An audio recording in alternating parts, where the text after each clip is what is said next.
Penting sekali untuk mengetahui 3 aspek yang ada dalam diri kita. Apa itu 3 aspek itu, saudara? Halo saudara, saya Uncle Mandil. Uncle Mandil ini adalah seorang Kristen, iman yang bersumber dari Kristus, yang mengarah kepada Kristus. Saya menantikan kedatangan Kristus kedua kalinya. Haleluya. Sambil menanti kedatangan Kristus, saudara, saya semangat untuk memberitakan kabar baik. Kabar baik Injil Allah dalam Kejadian pasal 3:15 yang telah digenapi oleh Yesus Kristus, Allah yang telah menjadi manusia. Ya, seperti yang dikatakan dalam Yohanes pasal 1 ayat 1, 2 dan 14. Luar biasa bukan? Luar biasa.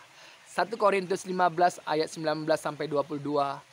Kristus telah bangkit dari antara orang mati. Makanya iman percaya saya tidak sia-sia. Haleluya. Yesus Kristus akan datang kedua kalinya. Inilah yang menjadi pengharapan saya. Inilah yang menjadi satu semangat saya menantikan hal itu. Ya saudara. Saudara, hari ini seperti yang saya katakan, 3 aspek yang ada dalam diri saya, dalam diri saudara. Kita harus tahu itu. Penting tidak? Penting banget. Penting sekali, saudara. Saudara harus mengetahui 3 aspek apa saja yang ada pada dirimu. Kalau engkau tidak memahami dengan tepat dan benar, ini membuat engkau hanya fokus kepada fisik saja. Hanya fokus kepada fisikmu saja. Tetapi engkau tidak fokus kepada kehidupan kekalmu.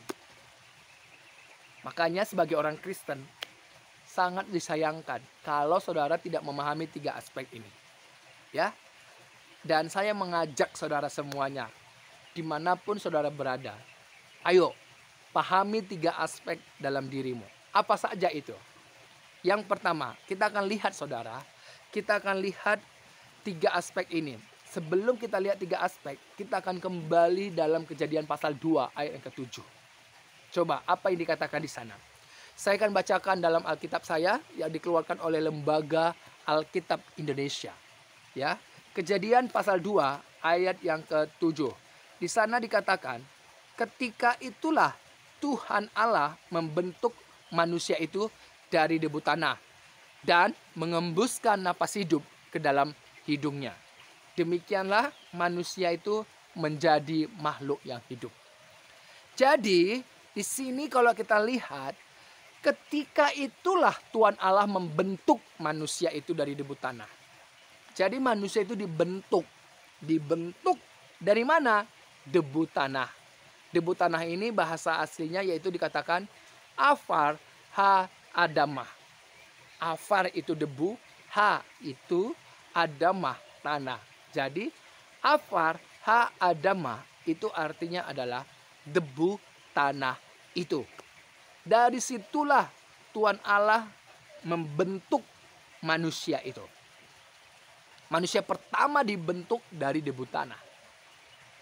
Nah, ketika Tuhan Allah membentuk dari debu tanah, apakah membentuk manusia itu dari debu tanah, apakah manusia itu sudah bisa bergerak, hidup, bernapas? Belum.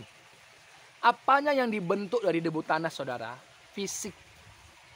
Fisik manusia itu. Jadi fisik kita ini itu sudah ada yang bisa terlihat.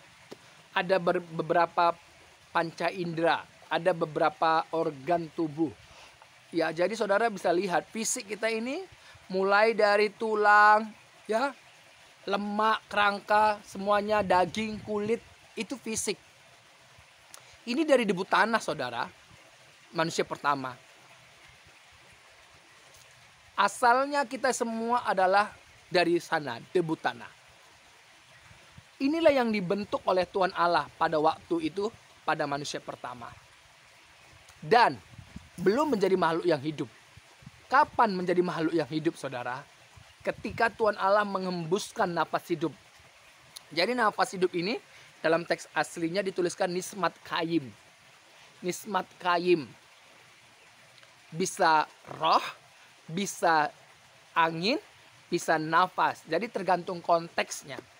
Tetapi dalam konteks Kejadian 2 ayat 7, yang diembuskan itu adalah nafas hidup. Inilah roh manusia itu. Jadi ketika nafas hidup itu diembuskan, manusia itu dikatakan apa? Menjadi makhluk yang hidup. Menjadi makhluk yang hidup oleh karena nafas hidup tadi. Sehingga manusia itu bisa bergerak, bisa berbicara, bisa berpikir, bisa bertindak, bisa memilih. Kalau saudara baca di dalam Kejadian pasal 2 ayat yang ke-15, Tuhan Allah memberikan perintah mengambil manusia itu, ditempatkan di Taman Eden. Kemudian Tuhan Allah mempercayakan manusia itu untuk mengelola, merawat. Ayat 16-17 dikasih perintah. Kemudian di Kejadian 2 ayat yang ke-19, 18, 19, 20, di situ Tuhan Allah membentuk segala binatang, dibawanya kepada manusia, dan manusia itulah yang memberikan nama. Berarti berpikirnya sudah ada. Sudah ada. Pada waktu Tuhan Allah mengembuskan napas itu, itunya sudah ada berpikirnya. Berarti kalau kita lihat dalam Kejadian pasal 3 ayat yang ke-6, di mana manusia itu juga mengekspresikan pilihannya. Apa yang dia rasakan, apa yang dia pilih, itu sudah ada, saudara. Berarti saudara, berbicara tentang 3 aspek dalam diri manusia, ini adalah ada tubuh, bagian luar yang bisa dipegang, bisa dilihat. Ada jiwa. Jiwa ini yaitu pikiran tadi, perasaan tadi, dan kehendak. Dan ada roh.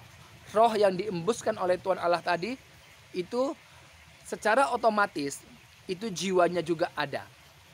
Jadi dengan istilah lain, roh dan jiwa ini bisa juga disebut dengan manusia batiniah. Tetapi fisik bisa disebut dengan manusia lahiriah atau jasmaniah. Jadi dalam diri manusia ada 3 aspek, yaitu roh, bagian terdalam yang diembuskan oleh Tuhan Allah.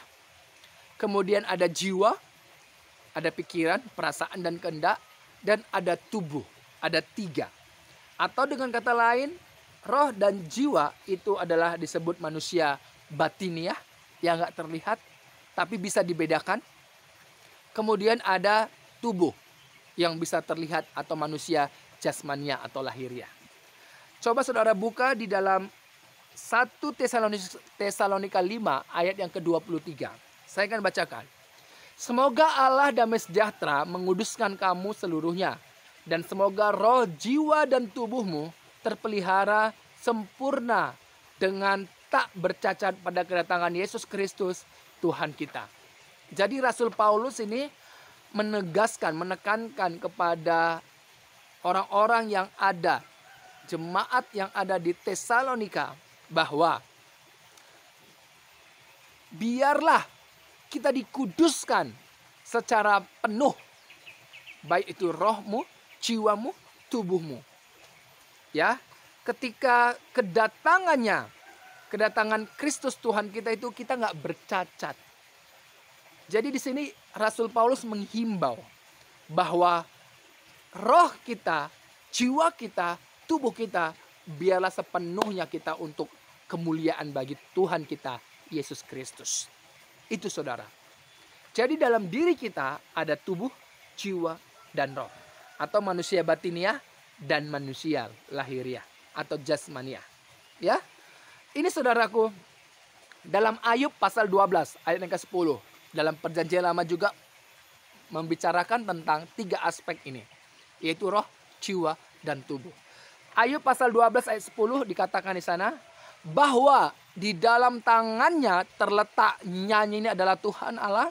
Allah itu Allah yang hidup, bahwa di dalam tangannya terletak nyawa. Nyawa ini kalau kita lihat nefes ya, bahasa Ibraninya, segala yang hidup, dan nafas, ini ruah. Setiap manusia ini adalah bazar. Jadi ada nafas, ada roh, ada nafas, ada nyawa, ada manusia. Jadi ada 3 dalam Ayub pasal 12 ayat yang ke-10. Bahwa di dalam tangannya terletak nyawa, nefes, segala yang hidup, dan nafas, ruah. setiap manusia atau basar. Jadi ada 3 aspek dalam diri kita, ya. Ini penting sekali saudara untuk kita bisa pahami.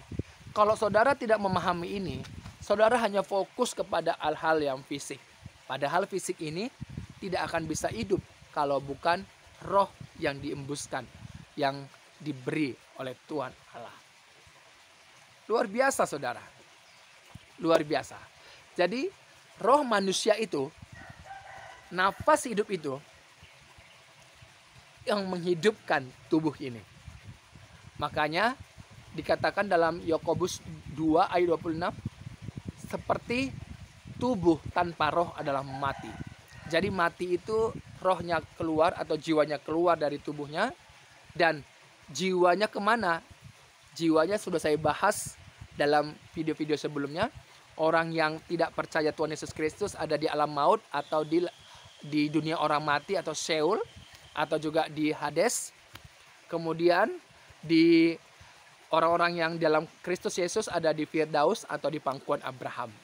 Dan 3 aspek ini harus kita pahami juga, yaitu dalam diri kita ada roh kita yang menghidupkan, ya, baik itu yang memfungsikan jiwa kita dan tubuh kita ada. Luar biasa saudara. Jadi kalau saudara, itu sebabnya dikatakan oleh Yesus Kristus, manusia hidup bukan hanya dari roti saja.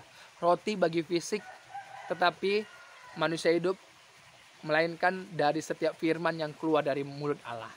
Jadi firman Tuhan itu menghidupkan roh kita. Ya, makanan rohani kita. Jadi firman Tuhan, kasihlah makanan bagi rohmu, yaitu firman Tuhan. Ya saudara, sampai kita menantikan kedatangan Kristus yang kedua kalinya. Haleluya. Tuhan Yesus memberkati saya dan saudara. Sampai ketemu di video saya berikutnya. Haleluya.